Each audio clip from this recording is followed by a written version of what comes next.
Oke. Aposan. Anania. Iya. Afiza. Dora Suci. Hadir Bu. Lovely. Hadir Bu. Hadir. M Ilhamsyah. Hadir Bu. Mana dia orangnya? Oke. M Ihsan Asrafi. Hadir Bu. Kayla Putri. Hadir Bu. Hadir. M Safi. Hadir Bu. Sakit ya. Reza. Hadir Bu. Sapa Marwa. Sila Firza. Hadir Bu. Sabika. Mana Sabika? Oke. Washi. Hadir Bu. Hadir. Oke, berarti cuma Sapri yang nggak datang ya karena sakit ya. Ya Bu. Kita doakan semoga Sapri cepat sembuh. Oke, hari ini Ibu akan membawakan layanan klasikal ya. Layanan klasikal dengan topik Stop Bullying, mari bersama. Ya. Adapun tujuan kita, nah, yang pertama tujuan umumnya yaitu agar kamu mampu, ya, mampu menciptakan lingkungan sekolah, ya, atau lingkungan di mana kamu berada tanpa bullying. Ya. Kemudian untuk tujuan khususnya, yang pertama agar kamu dapat menyimpulkan pengertian jenis-jenis dan dampak bullying dengan benar. Dan yang kedua, agar kamu mampu merubah pemikiran, ya, pemikiran dan perilaku atau sikap, ya, pemikiran, perilaku atau sikap, ya, ke arah yang lebih baik dengan tidak melakukan tindakan bullying. Kemudian yang ketiga, ya nak, agar kamu mampu membuktikan tindakan yang tepat dalam mencegah ataupun melawan perilaku bullying dalam kehidupan sehari-hari. Ya. Kemudian yang keempat, agar kamu mampu mempertahankan, ya. Setelah kita menyadari, kita juga harus mampu mempertahankan komitmen untuk mencegah perilaku bullying. Enak ya? Oke. Kegiatan kita hari ini akan kita laksanakan selama 40 menit atau selama 1 jam pelajaran. Oke, untuk supaya lebih semangat lagi. Ayo siapa kawan kita, sila bisa pimpin teman-temannya, kita ice breaking dulu ya. Yang semangat ya. Oke, ayo sila boleh dipimpin teman-temannya untuk kita ice breaking, Mak. Di sini teman 1, 2, 3. Ya. Di sini teman, di sana teman, di mana-mana semua teman. Tak ada musuh, tak ada lawan, semua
ya kan, terhadap orang lain yang lebih lemah. Tujuannya untuk menyakiti dan dilakukan secara terus-menerus. Oke, nah jenis dan contoh bullying. Ya, tadi kamu sebutkan ada pukul-pukul. Apalagi tadi, ejek nama orang tua, caci maki. Nah, itu termasuk contoh bullying.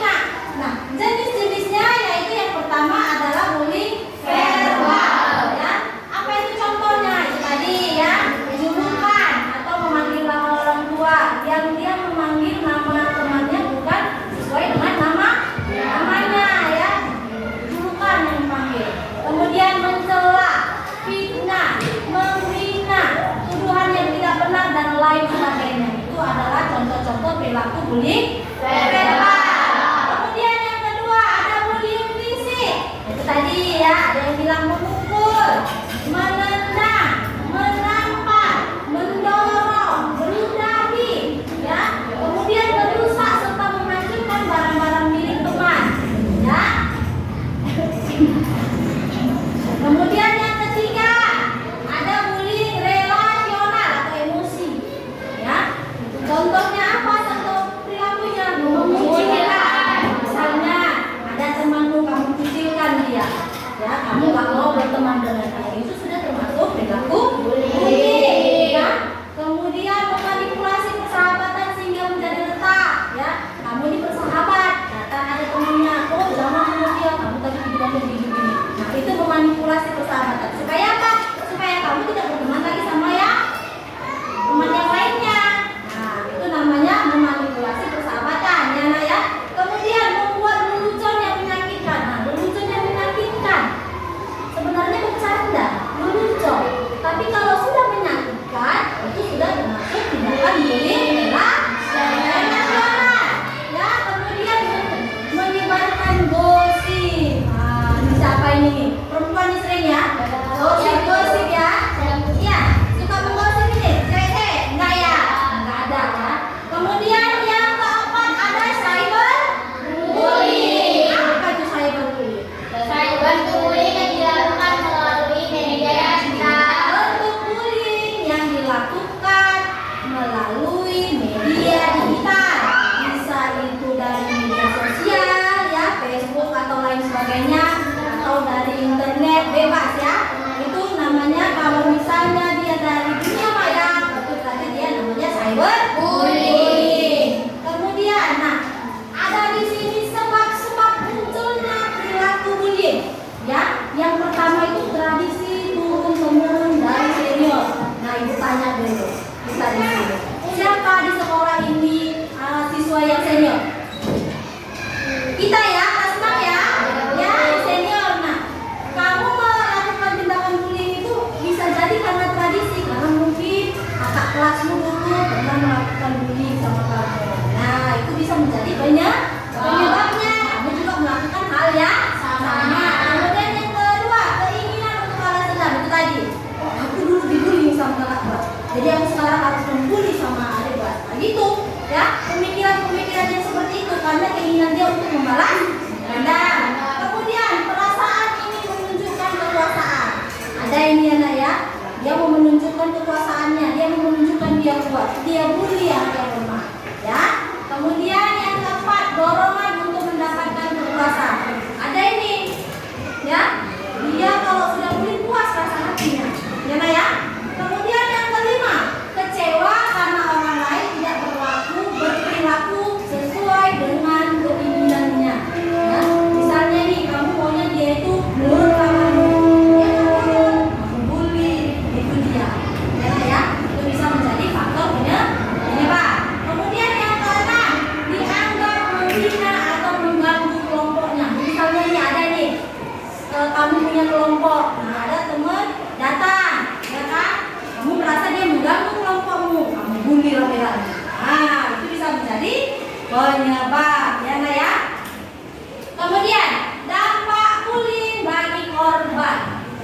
Sebenarnya dampak bullying ini bukan hanya bagi korban saja, bagi pelaku pun ada dampak. Ya Nak ya. Nah, kalau di sini bagi korban, apa yang dampaknya bagi korban? Nah, yang pertama terganggu fisiknya, ya, fisik.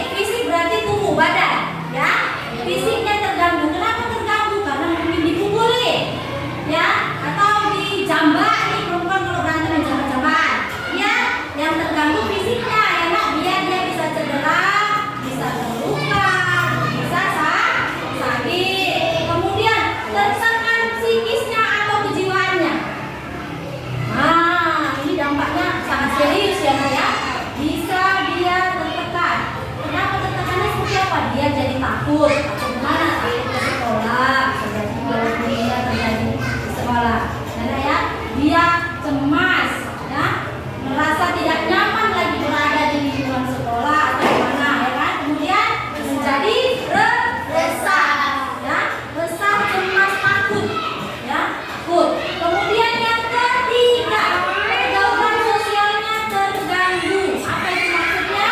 Ya, seperti dia minder, ya, dia minder berteman, dia tidak mau berteman, dia minder, ya. Kemudian menyendiri. Nah, ini coba boleh ditengok di teman-temannya siapa yang menyendiri. Boleh ditanya kenapa dia menyendiri. Apakah memang pernah terjadi bullying sama dia? Boleh kepada teman-temannya, ya, atau memang dia suka menyendiri, ya. Oke, kemudian grogi. Nah, grogi, ya. Kemudian pendiam dan tertutup. Dia tidak mau cerita sama siapa-siapa, dia takut. Itu bisa menjadi dampak bullying bagi korban. Kemudian yang keempat, terganggu prestasi belajarnya. Kalau sudah dia takut ke sekolah, dia minder, dia menyendiri, tertutup, otomatis terganggu prestasi belajarnya. Ya kan? Terganggu kan? Nah, kalau sudah terganggu berarti nilainya itu pasti jelek, tidak konsentrasi belajar, lupa mengerjakan tugas gara-gara hanya memikirkan ketakutannya tadi. Ya kan? Nah, kalau sudah prestasinya terganggu, berarti dia bisa juga tidak naik kelas karena prestasinya sudah terganggu. Itulah dampak-dampak bullying yang sering terjadi pada korban. Nah, berikutnya di sini, bagaimana cara mencegah bullying? Kita juga bisa mencegah bullying, ya. Ya, bisa kita mencegah bullying. Ya, gimana caranya? Yang pertama, hindari membawa atau memakai barang-barang mahal atau uang yang berlebihan. Ya, ini jangan pakai barang-barang di cewek, jangan pakai anti gelang apa segala, nggak usah. Itu memancing kita kena bully, ya. Nggak usah bawa uang berlebihan, secukupmu saja. Ya, bawa secukupmu saja sesuai dengan uang jajanmu, ya. Kemudian yang kedua, jangan sendirian, terutama di tempat sepi. Nah, misalnya kamu mau pulang sekolah nih, kalau tahu jalan itu sepi, bolehlah diajak temannya jalan sama-sama, ya, jalan sama-sama. Ya, kalau dia sendiri bisa terjadi, besar kemungkinan terjadi tindakan bully di situ, ya. Kemudian yang ketiga, hindari cari gara-gara dengan pelaku bullying. Siapa yang suka cari gara-gara? Ada? Ada? Nggak ada, ya? Nggak usah cari gara-gara. Kalau kita tahu dia pelaku bullying, misalnya dia suka membuli temannya, suka membuli orangnya, nggak usah kita cari gara-gara. Kalau bisa hindari saja, ya. Tidak usah cari gara-gara. Kemudian yang keempat, kenali dan perhatikan pelaku bullying. Kenali. Oh, dia pelaku bullying. Ya, kenali. Jadi tidak usah kita cari gara-gara sama dia. Kalau itu abang itu dia mau memalak, minta duit, jangan dari situ, hindari. Ya. Kemudian yang kelima, jangan berada di sekitar orang yang suka melakukan tindakan bullying. Misalnya dia suka ada di sudut sekolah, misalnya dia suka ada di depan perpustakaan, nggak usah kita main-main ke situ, hindari tempat itu, biarkan saja, ya. Itu juga untuk mencegah agar tidak terjadi bullying. Kemudian jangan ikut-ikutan melakukan tindakan bullying dalam bentuk apapun. Ingat, ya, dalam bentuk apapun, ya. Ngejek, ya, itu nggak usah, ya. Jangan lakukan, jangan ikut-ikutan, ya. Kita harus punya etika, berbaiklah, ya. Nggak perlu kita ikut-ikutan. Kalau misalnya kita merasa, oh, kalau aku bully dia nanti aku dianggap hebat, nggak usah, nggak ada gunanya. Bahkan kamu bisa dicap nanti menjadi anak nakal. Oke, kita lanjut. Nah, cara melawan bullying. Untuk melawan pelaku bullying, kita dapat mengambil sikap, ya. Mengambil sikap, melawan itu bukan berarti kalau ikut kamu pukul dia, enggak. ya, sikap kita, apa yang bisa kita lakukan. Nah, yang pertama berjalan dengan penuh percaya diri. Orang yang suka membuli ini, dia pun melihat mana orang yang bisa dibuli. Kalau kita percaya diri, ya, kalau ada percaya diri dari hati kita, dari dalam diri kita, pasti orang pun, oh ini nggak bisa dibully, nggak usah. Pasti gitu, ya. Jadi tanamkan rasa percaya diri di dalam diri kita. Kemudian yang kedua, hindari tempat-tempat sepi. Ya, itu tadi ya, hindari tempat-tempat sepi. Kalau sudah tahu itu sepi tempatnya, jangan lewat dari situ, jangan duduk di situ, jangan bermain di situ, ya, hindari, ya.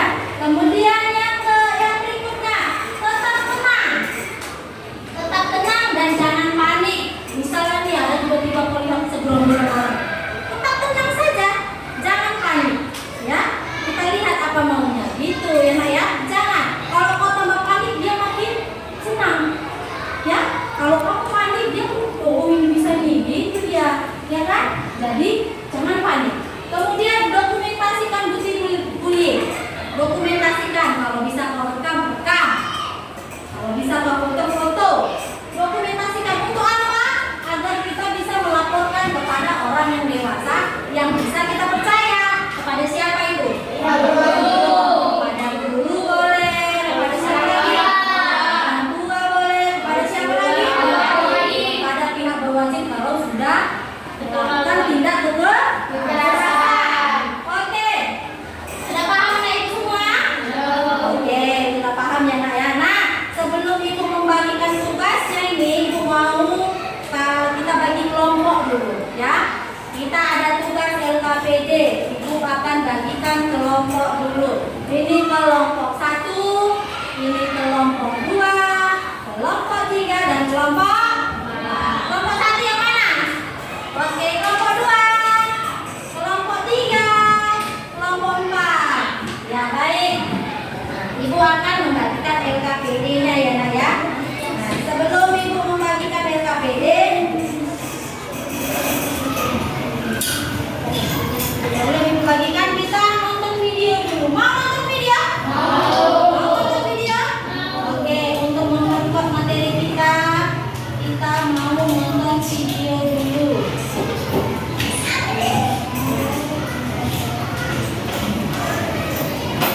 Ya, tolong disimak videonya bersama-sama ya. Perundungan.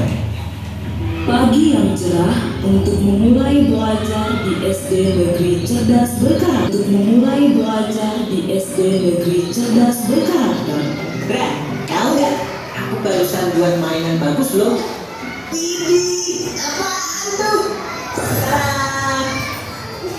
Mobil kulit jeruk ala Okto. Wah, mantul tuh. Keren nih, hasilnya halus. Kamu memang kreatif. Ih, aku buat sendiri loh. Indra, Okto, sedang ngapain kalian? Kelihatannya seru sekali. Jono, lihat nih hasil karya Okto. Keren kan? Dia bikin sendiri loh. Ah, gitu ah. Aku juga bisa bikin. Mainan murahan kayak gini emang cocok buat kamu. Kribo. Aish, dasar si Jono. Orang yang tidak paham seni. Udah gitu, suka ngatain orang seenaknya lagi. Udah biarin aja orang kayak gitu. Waktu terus berlalu hingga tiba waktunya istirahat. Okto memanfaatkan jam istirahat dengan membaca buku misteri kesukaannya. Di saat sedang membaca, tiba-tiba Kribo, sedang baca apa kau? Nampaknya seru sekali bukumu itu. Memangnya buku apa yang kau baca? Nah, ini buku misteri, petualangan detektif. Buku apaan sih? Sok banget baca-baca buku. Emangnya kamu ngerti isinya apaan? Sungguh cocok sama orangnya. Misterius, aneh pula. Dasar krimis, kribo misterius. Julukan yang pas sekali untuk orang aneh sepertimu. mendengar itu, Okto jadi malu karena banyak yang melihatnya dan menertawakannya. Si Jono tukang onan. Okto, kamu harusnya melawan ketika dia menjahili dan mengejekmu. Aku takut, Dra. Badan dia kan besar. Aku takut dia apa-apain. Lagian, paling dia cuma bercanda. Teman-teman Okto tetap menasihati Okto untuk lebih tegas lagi jika ia kembali dijahili. Hari demi hari, ternyata Jono tidak berhenti untuk menjahili Okto. Bahkan malah semakin parah karena Okto diam saja dan membiarkannya. Kripul, ini bangkuku. Ngapain kamu duduk di sini? Kalau mau duduk, kamu harus bayar. Sini bayar 10.000. Kejadian ini terus berlangsung di sekolah hingga suatu hari Okto tidak berangkat ke sekolah. Sepulang sekolah, Indra, Nadia, dan Donita pun berencana untuk menjenguk Okto. Mereka berpikir Okto tidak berangkat karena sakit. Sesampainya di rumah Okto, Terima kasih teman-teman. Kalian sampai repot-repot datang ke rumahku. Okto, ternyata kamu tidak sakit ya? Mengapa tidak masuk sekolah hari ini? Ceritakanlah yang sebenarnya pada kami. Kami akan coba membantumu. Sebenarnya aku takut untuk berangkat sekolah karena Jono. Ia tidak berhenti untuk terus menjahiliku. Kalau kamu takut, laporkan saja kepada ibu guru, Okto. Kami akan menemanimu. Jangan takut, kamu nggak sendirian kok. Ada kami yang siap membantumu. Sebagai bukti, sebenarnya aku sempat merekam ketika terakhir kali Jono menjahilimu. Aku mau mengajakmu untuk melapor bersama ke bu guru. Tapi ternyata kamu malah tidak berangkat hari ini. Tapi nanti kalau aku lapor ke guru, aku akan dicap sebagai pengadu. Tidak akan. Ada kami yang akan membelamu. Nanti kalau bu guru marah ke Jono dan Jono jadi balas dendam padaku gimana? Kami akan selalu membantumu, Okto. Perundungan seperti ini tidak boleh didiamkan saja. Kalian sungguh baik dan perhatian. Aku merasa beruntung mempunyai teman seperti kalian. Grup Indo itu. Indra, Nadia, Donita, dan Okto. Hei si Indra, jangan keras-keras. Nanti dikiranya kita bikin geng. keesokan harinya Okto berani untuk berangkat ke sekolah dan melapor ke bu guru dengan membawa barang bukti berupa rekaman video ketika Jono menjahilinya. Sudah berapa lama ini terjadi, Okto? Sejak kami kelas 1, Bu. Bu guru pun segera memanggil Jono dan Frankie. Jono, Frankie, ke ruang ibu guru sebentar ya. Wah, nah apa ini? Aku jadi takut kalau dipanggil ke ruang guru. Aku juga. Terakhir kali gara-gara kita usul sama anak kelas 1 itu. Iya ya, kira-kira kenapa ya? Apa kalian tahu, akhir-akhir ini Okto sering tidak masuk sekolah. Sepertinya iya Bu Guru. Setelah ibu selidiki, ternyata kalian sering berbuat jahil padanya ya. Kalau kalian tidak berhenti, itu hanya akan merugikan kalian. Coba bayangkan kalau Okto sampai berhenti sekolah. Kemudian semua orang tahu bahwa kalianlah penyebabnya. Maka kalian akan dicap sebagai anak nakal selamanya. Apa kalian mau seperti itu? Jangan Bu Guru. Perundungan itu adalah tindakan agresif yang dilakukan untuk merendahkan seseorang dan berdampak negatif. Hal yang kalian lakukan selama ini ke Okto juga termasuk perundungan. Kalian tahu mengapa? Tidak Bu Guru. Karena kalian melakukan hal buruk kepada Okto dengan tujuan menghina, hingga akhirnya Okto takut untuk pergi ke sekolah. Nah, hal yang kalian anggap lucu atau bercanda bisa jadi merupakan hal yang menyakitkan dan memalukan bagi orang lain. Jangan sampai kalian dikenal sebagai anak jahat nantinya. Nah, sekarang Jono dan Frankie, kalian tahu apa yang harus kalian lakukan kepada Okto. Jika kalian tidak bisa berubah, ibu terpaksa memanggil orang tua kalian loh. Karena perundungan adalah hal yang serius dan sama sekali tidak boleh terjadi, apalagi di sekolah. Jono dan Frankie mengerti kesalahan mereka, dan mereka pun menjabat erat tangan Okto sambil meminta maaf. Maafkan aku ya Okto, aku sebenarnya tidak bermaksud menjahili dan mengejekmu. Aku hanya iri, kamu itu pintar dan kreatif. Iya, sudah aku maafkan kok Jono, Frankie. Kalau nanti memang mau belajar bersama, aku tidak keberatan kok. Sejak saat itu, Jono tidak pernah lagi menjahili Okto.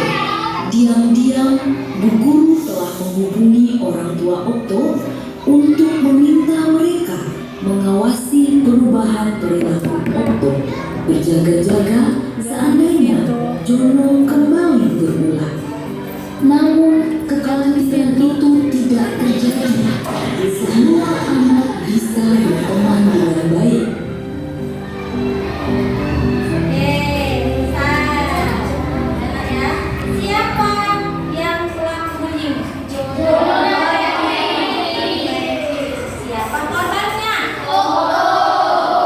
Kenapa jadi waktu? Apa sebabnya waktu tidak mau datang ke sekolah?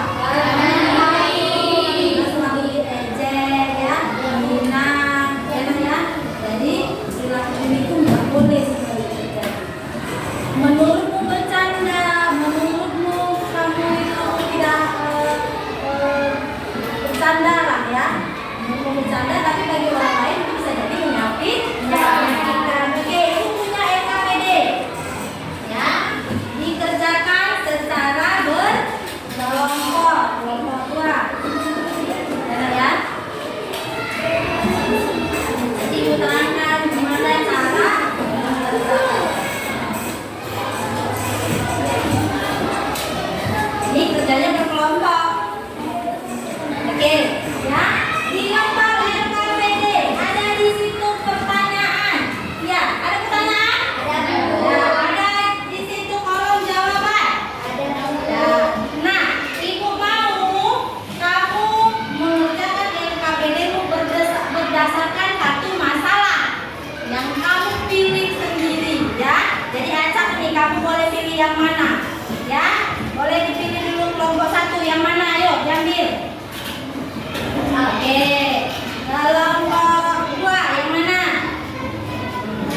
Pilih-pilih. Oke, kelompok tiga. Mana Islam? Oke, berarti yang terakhir adalah punya kelompok empat. Oke, baik. Diskusikan apa masalah yang ada di kartu masalah masing-masing. Ya, tuliskan di situ ada pertanyaannya, kemudian jawabannya.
fisik, memukul, menampar, menendang, menghancurkan barang-barang milik korban. Bullying relasional, menghindari, mengucilkan, cibiran, dan irisan mata. Bullying cyber, mengejek melalui sarana internet atau media sosial. Oke, baik. Tepuk tangan untuk kelompok 1. Kelompok 2, boleh maju.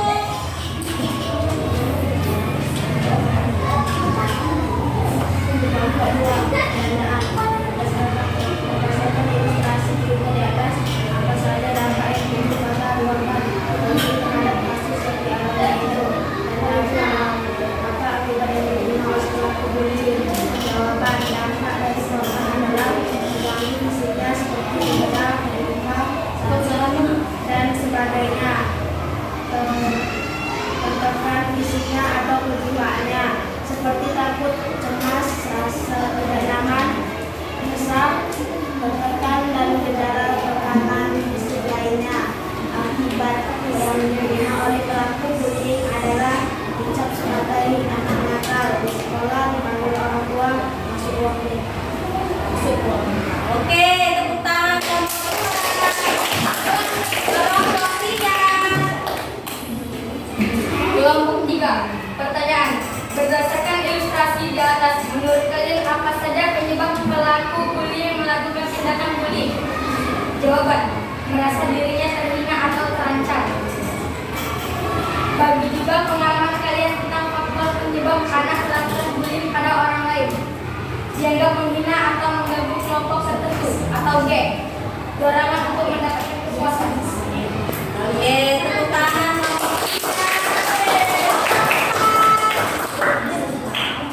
Kelompok 4.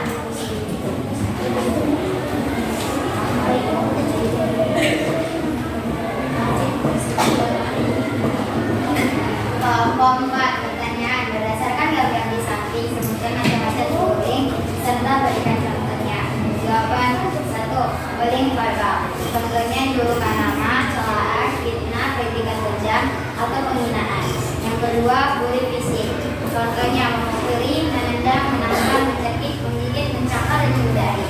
Yang ketiga, bullying relasional. Contohnya pengucilan, penghindaran, bahasa satu yang mengejek, ataupun irikan mata. Yang keempat, cyberbullying. Contohnya pelaku membuli melalui sarana elektronik seperti komputer, handphone, internet, dan lain-lain. Oke, baik. Terima kasih kelompok 4. Tepuk tangan dulu. LKPD-nya berdasarkan kartu masalah yang didapatkan. Nah, kesimpulannya ini dari pengetahuan kita tentang bullying, ya. Nah, kita harus dapat membuat langkah-langkah, ya, yang dapat kita lakukan agar perilaku bullying itu tidak terjadi di sekolah kita atau di sekitar kita, ya. Yang pertama itu hindari mengolok-olok orang lain, ya. Hindari mengejek-ngejek orang lain, mengolok teman, mengejek itu dihindari, ya. Kemudian jangan ikut-ikutan tindakan bullying, ya. Nggak usah ikut-ikutan, jangan jadi tren, bullying jangan jadi tren, ya. Kemudian berikutnya berani menegur, ya. Berani menegur dalam tindakan bullying. Misalnya kita lihat ada yang melakukan tindakan bullying, tegur saja, oh itu nggak boleh, ya. Tapi menegurnya dengan cara yang baik, jangan menegurnya kayak ngajak berantem, ya. Kemudian, nah kalau dari dalam diri kita ini, nah kita harus percaya diri tadi, ya. Jangan kita minder. Kita harus percaya diri, ya. Kita harus percaya diri dan berani menjadi diri kita sendiri, ya. Kemudian bertemanlah dengan banyak orang.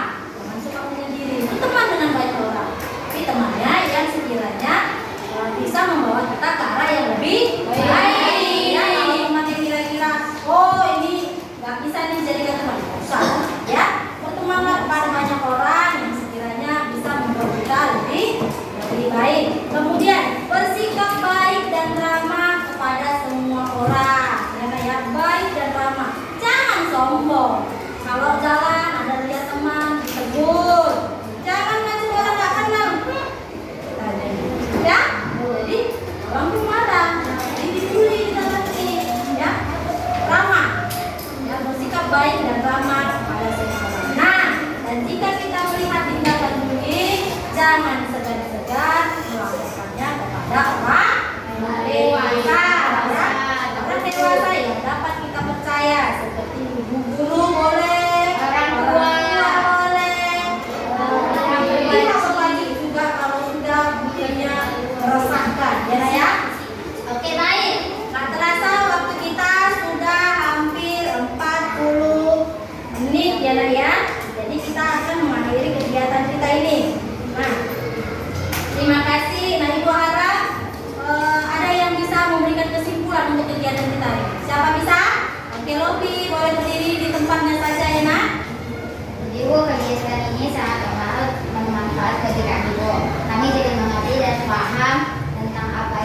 bullying dan kami juga dapat memahami Bu bagaimana cara mencegah dan mengatasi bullying. Oke, terima kasih Lovely sudah menimbulkan kegiatan kita. Kita paham jadinya ya nak? Sudah paham?